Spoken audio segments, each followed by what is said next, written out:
There's 178,000 veterans that live in this area. The VA says that 44% of them are struggling.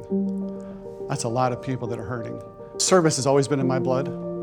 As a little kid, my mom worked at a nursing home, so I would go to the nursing home and work with the older folks that were there. So from a little kid, I always did that. When I got out, I spent 28 years in uniform, and when I got out, I was in that dark place. There wasn't anything around for military families, and my family and I, we struggled. I had to either find something or create it, so we created it. I think one of the biggest challenges that folks have when they leave the military is the military is great in providing you with structure, it's great in providing you with identity, it's great in providing you with purpose and mission. It gives you all of that. And a cause to fight for. But when you leave the military, everything that was part of my identity was ripped away.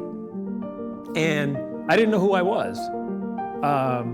And it took a long time to figure out who I was. And then I morphed into becoming a college professor, and that became my identity. But that really wasn't who I was. We try to get people to understand that you aren't your job, you aren't your title. Okay, so who are you really? Who is the authentic you? And when you find out who the authentic you is, now you can chart your course and identify your purpose. In the last 7.5 years, we've served right around 1,200 other veterans. Probably the biggest success story is a guy named David. He was in a super dark place, combat vet. He was dealing with all the trauma from his combat experience.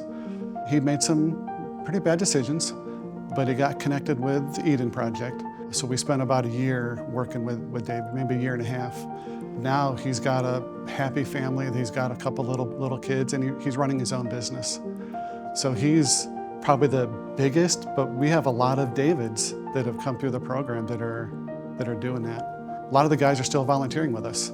So they go through and they see what it did for them, and now they wanna do that for somebody else.